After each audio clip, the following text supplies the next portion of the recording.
धनंजय देशमुख हे खाली आलेले नाही. त्यांचं आंदोलन आताही तशाच पद्धतीने सुरू आहे आणि एकमुखी मागणी या ठिकाणी होत आहे. आपण पाहतो की खाली या महिला आहेत, त्या महिला मोठ्या प्रमाणात आलेल्या महिलांचं मागणं काय आहे त्या महिलांचं आपण त्यांच्याशी जाणून घ्या. तुम्ही देखील आता या आंदोलनामध्ये सहभागी झालेले आहात.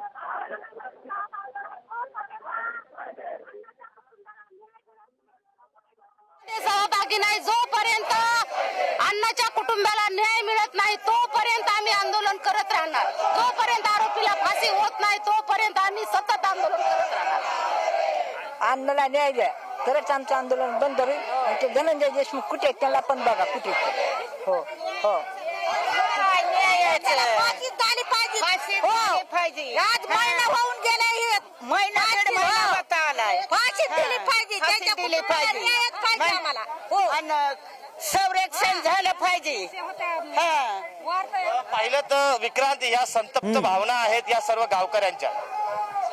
नाही, खरं आहे तुम्ही ज्याप्रमाणे म्हणता त्याप्रमाणे या सगळ्या संतप्त भावना आहेत, उद्विग्न भावना आहेत. कारण 1 महिना होऊन गेला, त्यांच्या गावचा सरपंच, त्यांच्या गावचा सुपुत्र याचा खून झाला, निर्घृणपणे खून झाला आणि त्यानंतर अजूनही एक मारेकरी हा मोकाट फिरतोय. तपास नेमका कोणत्या दिशेने सुरू आहे हे गावकऱ्यांना काय, घरातल्यांना सुद्धा समजत नाहीये, घरातल्यांना सुद्धा माहिती मिळत नाही आणि त्यामुळे धनंजय देशमुख हे आक्रमक झालेले आहेत. आपण पाहतोय सचिन, आतापर्यंत नेमके नेते कोण कोण येऊन गेले सकाळपासून आणि आता कोणते नेते त्या परिसरात आहेत का, मस्साजोगमध्ये आहेत का? मनोज जरांगे पाटील आहेत हे पाहायला मिळालं. त्यांच्या व्यतिरिक्त आणखी कोणते नेते हे मस्साजोगमध्ये आत्ताच्या घडीला आहेत का?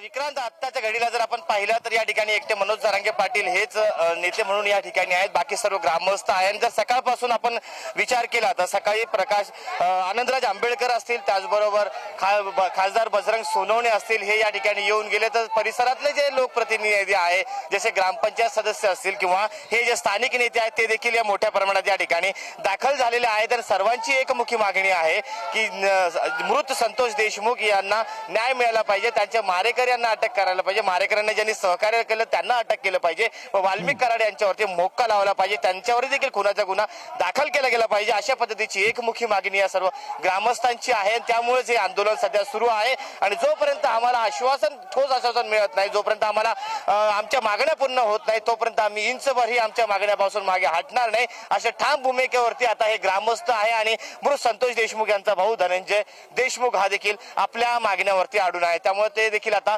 वरतीच टाकीवरती चढून त्यांचं आंदोलन सुरू आहे. त्यांच्या साथीला आता संपूर्ण गाव या ठिकाणी येऊन थांबलंय. विक्रांत, बरं सचिन, ही दृश्य पाहायला मिळत आहेत. नवी ताजी दृश्य जी आहेत ती पुढारी न्यूजच्या टीव्ही स्क्रीनवर आपण पाहू शकतोय. या दृश्यांमध्ये टाकीच्या वर धनंजय देशमुख हे आडवे पडलेले आराम करत असलेले आपल्याला पाहायला मिळत आहेत. त्यांच्या तब्येतीला काही, त्यांची तब्येत वगैरे सगळं ठीक आहे असा काही तपशील मिळतोय का? कारण ते आडवे पडलेले आहेत, त्यांच्या सोबत असलेले 2 जण त्यांच्या जवळ बसलेले आहेत.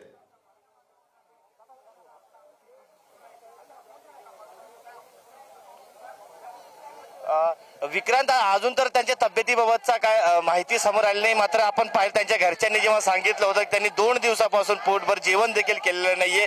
ते सातत्याने याच न्याय मिळवण्यासाठी हे बीड असेल किंवा इतर केज असेल या पोलिसांच्या खेट्या मारतायत.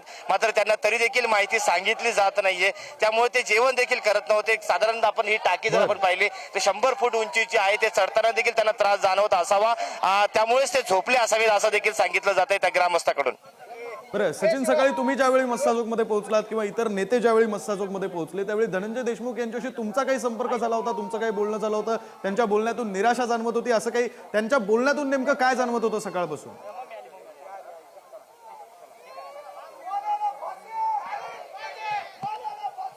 विक्रांत, आम्ही जेव्हा सकाळी या ठिकाणी आलो त्यांनी सर्वांशी बातचीत केली. त्यांनी आपली खंत देखील बोलून दाखवली होती की आम्हाला 1 महिन्यापासून आम्हाला कुठल्याही पद्धतीनं तपासासंदर्भात सांगितलं जात नाही, आम्हाला आमच्याकडून माहिती घेतली जात नाही.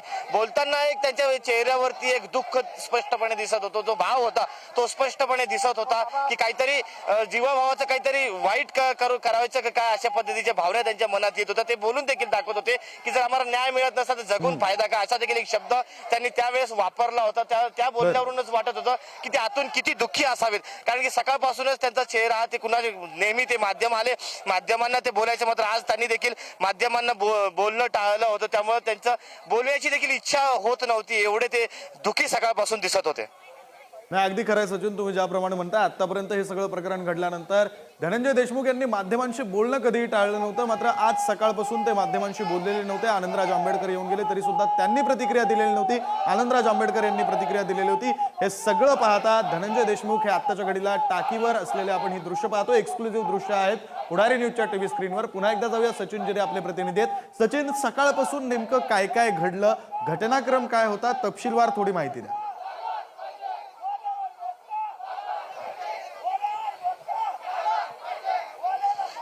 विक्रांत, नक्कीच सकाळी जेव्हा आपण या ठिकाणी 9 वाजता आलो त्यावेळेस साधारण 9ला 5 ते 7 मिनिटं बाकी असतील त्यावेळेस धनंजय मुंडे हे पेंडॉलमध्ये आले. पेंडॉलमध्ये आल्यानंतर त्यांनी धनंजय देशमुख हे पेंडॉलमध्ये आले आणि त्यांनी मृत संतोष देशमुख यांच्या प्रतिमेला अभिवादन केलं आणि त्यानंतर ते थोडा वेळ तिथे बसले. त्यानंतर जर आपण पाहिलं त्यांनी ग्रामस्थांशी चर्चा केली आणि चर्चेनंतर थोड्याच वेळानंतर सचिन, तुम्हाला काही क्षणासाठी थांबवतो कारण एक ब्रेकिंग बातमी समोर येते. सचिन, काही क्षणासाठी थांबवतो, ब्रेकिंग बातमी समोर येते. मस्साजोगचे गावकरी गेल्या अर्ध्या तासापासून पाण्याच्या टाकीवर बसून आहेत. मस्साजोगचे गावकरी हे मस्साजोग मधील पाण्याच्या टाकीवर बसून आहेत. पोलीस घटनास्थळी पोहोचलेत तर देशमुख कुटुंबियांशी संवाद साधला जातोय. आरोपींना फाशी होत नाही तोपर्यंत आंदोलन सुरूच राहणार असा पवित्रा ग्रामस्थांनी घेतलाय. धनंजय देशमुख हे सध्या पाण्याच्या टाकीवर आहेत. त्याचे एक्सक्लुझिव्ह दृश्य आपण पुढारी न्यूजच्या टीव्ही स्क्रीनवर पाहतोय. हे सगळं थेट प्रक्षेपण आहे, लाईव्ह दृश्य आहेत मस्साजोग मधून. बीड जिल्ह्यातल्या केस तालुक्यातला मस्साजोग हे गाव आणि या मस्साजोग मधली ही लाईव्ह दृश्य आपण पाहतोय. पोलीस घटनास्थळी पोहोचलेत. देशमुख कुटुंबियांशी संवाद साधण्याचा प्रयत्न केला जातोय. धनंजय देशमुख यांना पाण्याच्या टाकीवर चक्कर आल्याची माहिती सध्या समोर येते. आपण जे दृश्य पाहतोय त्या दृश्यांमध्ये धनंजय देशमुख हे पाण्याच्या टाकीवर आडवे पडलेले सुद्धा पाहायला मिळत आहेत. बहुधा चक्कर आली म्हणून आराम करण्यासाठी म्हणून ते आडवे पडले असावेत, ते झोपले असावेत. मात्र आत्ताच्या घडीला जी माहिती समोर येते धनंजय देशमुख यांना पाण्याच्या टाकीवर चक्कर आल्याची माहिती समोर येते. आपले प्रतिनिधी सचिन जिरे यांनी दिलेल्या माहितीनुसार मागच्या काही काळापासून ते जेवण सुद्धा करत नव्हते. ते नैराश्यात होते, त्यांना त्रास होत होता, त्यांना माहिती दिली जात नव्हती, नेमकी काय कारवाई केली जाते हे सगळं त्यांना सांगितलं जात नव्हतं. म्हणून त्यांनी जेवण सुद्धा सोडलेलं होतं आणि आता त्यांना चक्कर आलेली आहे पाण्याच्या टाकीवर अशी माहिती मिळते. पुन्हा एकदा जाऊया, सचिन जिरे आपले प्रतिनिधी आपल्या सोबत आहेत. सचिन, धनंजय देशमुख यांना पाण्याच्या टाकीवर चक्कर आल्याची सध्याची माहिती समोर येते.